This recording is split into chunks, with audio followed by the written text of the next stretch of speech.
Hello friends, welcome back to my YouTube channel concept nursing classes.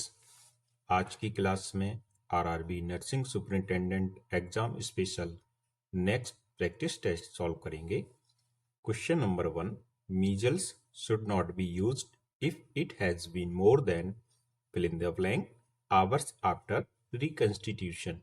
Measles vaccine को reconstitution के कितने घंटे बाद प्रयोग नहीं करना चाहिए? 1 hours, 2 hour, 3 hours, 4 hours. Correct answer is option D, 4 hours. 4 घंटे बाद मीजल्स वैक्सीन को रिकंस्टिट्यूट करने के 4 घंटे बाद क्या करते हैं? यूज नहीं करते हैं, इसलिए यहां पर डी ऑप्शन सही है। नेक्स्ट क्वेश्चन की ओर चलेंगे। The disease not spread by Laue's, यह बीमारी जू से नहीं फैलती है। Epidemic typhus, Q fever, relapsing fever, trench fever. इनमें से एक ऐसी बीमारी है जो कि लाउस से स्प्रेड नहीं होती है, that is Q fever. So the correct answer is option B. Next question, who can provide kangaroo mother care? Mother, father, grandmother, all of this. Kangaroo mother care KMC कौन दे सकता है? तो इसको mother भी, father भी और grand mother कोई भी दे सकता है। स्किन टू स्किन कांटेक्ट रखना होता है जिससे कि बच्चे का टेम्परेचर मेंटेन बना रहे। सो the correct answer is option D. Next question की ओर चलेंगे। विच vaccine prevents congenital rubella syndrome? कौन सा टीका जन्मजात रूबेला सिंड्रोम को रोकता है? Measles, DPT, MR, TT. Rubella syndrome को रोकने वाला जो टीका होता है ये होता है MR. So the correct answer is option C. Next question की ओर चलेंगे।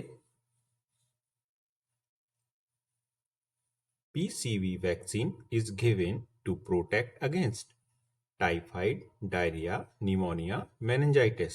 पीसीवी वैक्सीन जिसका कि फुल फॉर्म होता है पीसीवी, न्यूमोकोकल वैक्सीन। आपको अच्छी तरह समझ में आ चुका होगा कि ये वैक्सीन किसके लिए है? निमोनिया के लिए होती है। So the correct answer is option C. Next question की ओर चलेंगे। Waste water that contains solid and liquid excreta refers to sewage, sullage, refuse, rubbish. तो जिसमें कि एक ऐसा वेस्ट वाटर जिसमें कि सॉलिड और लिक्विड एक्सक्रीटा हो उसको हम लोग क्या बोलते हैं? सीवेज बोलते हैं। सो the correct answer is option A. Next question, what is the primary purpose of administering anticoagulant therapy? Anticoagulant therapy देने का जो प्राथमिक उद्देश्य होता है वह क्या होता है? To prevent blood clot formation, to increase blood viscosity, to promote blood clotting, to treat hypertension. Correct answer होगा इसका जो प्राइमरी पर्पस होता है एडमिनिस्ट्रिंग एंटीकोआगुलेंट थेरेपी का, यह होता है to prevent blood clot formation. जो ब्लड क्लॉट फॉर्मेशन है उसको रोकना, प्रिवेंट करना। So the correct answer is option A. Next question की ओर चलते हैं। Which of the following is a symptom of hypoglycaemia? इनमें से हाइपोग्लाइसीमिया का कौन सा सिम्टम है?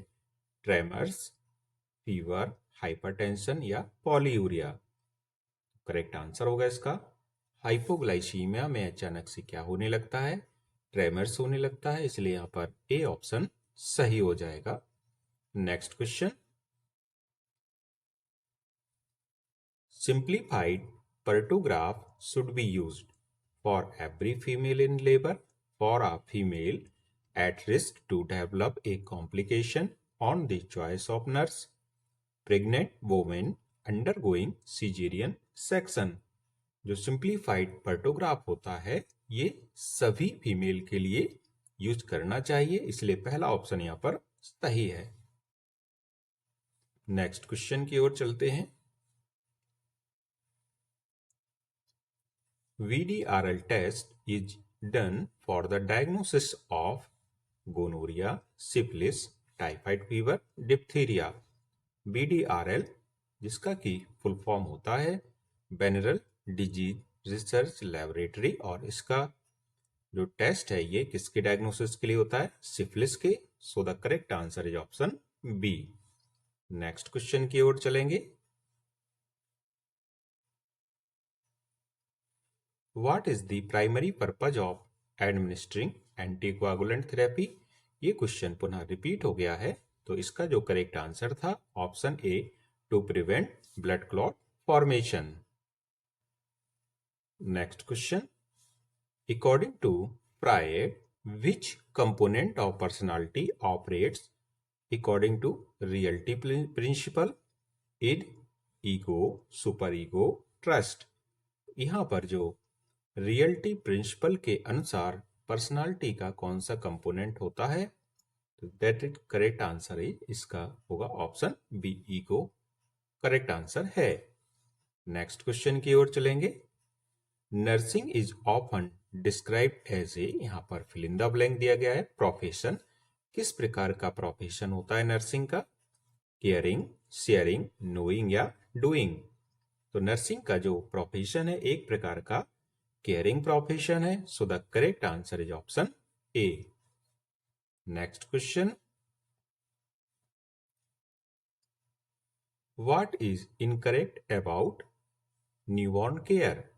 Option A, within 1 hour of birth, intramuscular vitamin K should be administered. Breastfeeding, early skin-to-skin contact, and breastfeeding initiation are key to successful breastfeeding. Bathing, until the umbilical stem falls, bathing should be done in the tub immediately after birth. Urine and stool, newborns pass first meconium within 24 to 48 hours after birth।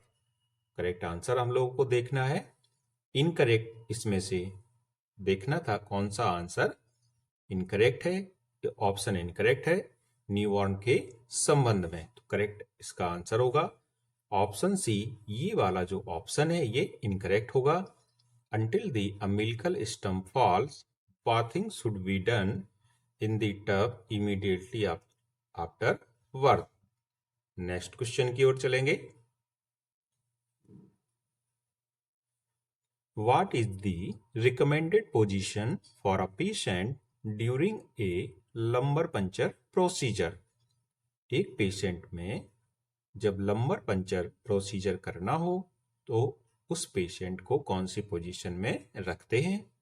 Option A, supine with legs elevated, supine with head elevated, prone with head elevated, lateral recumbent position और sitting position. Correct answer is option D, lateral recumbent position में रखते हैं या sitting position में रखा जाता है ऐसे पेशेंट को जिसको कि लंबर पंचर का प्रोसीजर करना हो। तो लंबर पंचर क्या होता है, जिसको कि हम अन्य भाषा में हम लोग स्पाइनल टैप भी बोलते हैं, और इसका जो यूज है कुछ विशेष हेल्थ कंडीशंस को डायग्नोस करने के लिए किया जाता है और लोअर बैक में किया जाता है, और उससे हम लोगों को एक सैंपल निकलता है जिसको कि CSF फ्लूइड बोलते हैं, सेरिब्रो स्पाइनल फ्लूइड।